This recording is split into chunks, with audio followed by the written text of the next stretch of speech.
ഒരു പട്ടണത്തിൻ്റെ കഥ പറയാം. അന്ന് എൻ്റെ വീഥികൾ നിറഞ്ഞു കവിഞ്ഞത് പെട്ടെന്നായിരുന്നു.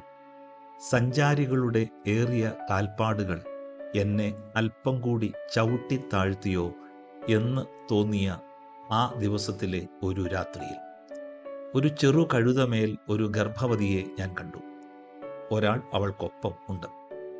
അവൾക്ക് പ്രസവത്തിനുള്ള കാലം തികഞ്ഞു എന്ന് ഊഹിച്ചിട്ട് അവരെ ഞാൻ ആദ്യം ഒരു സത്രത്തിലേക്ക് പറഞ്ഞുവിട്ടു. എൻ്റെ ദുഃഖം ഇന്നും തീരാത്തത് അത് ഓർക്കുമ്പോൾ മാത്രമാണ്. ആ സത്ര ഉടമ അവരെ ഒഴിവാക്കി വിട്ടു.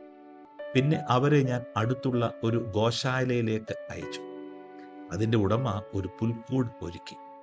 സത്യത്തിൽ അത്രയും ചെയ്യാനേ അയാൾക്ക് ആവുമായിരുന്നുള്ളൂ. അന്നൻ മടിത്തട്ടിലെ ആ പുൽക്കൂട്ടിൽ ഒരു സുന്ദര രൂപൻ പിറന്നു. എൻ്റെ ഉയരങ്ങളിലാണ് അന്ന് മാലാഖമാർ വന്ന് പാടിയത്. ഞാൻ ആരാണെന്നല്ലേ? എൻ്റെ പേര് ബേത്ലഹേം, അപ്പത്തിൻ്റെ ഭവനം എന്ന് എന്നെ വിളിക്കുന്നു. അപ്പം വിളമ്പുവാൻ എൻ്റെ നാട്ടിൽ ഒരാൾ കൂടി പിറന്നു. നമ്മുടെ ഹൃദയക്കൂട് തുറന്നിടാം. ജീവന്റെ അപ്പം വാതിൽക്കൽ വന്നിരിക്കുന്നു. ഇവിടെ നാം അടഞ്ഞ സത്രമോ തുറന്ന പുൽക്കൂടോ?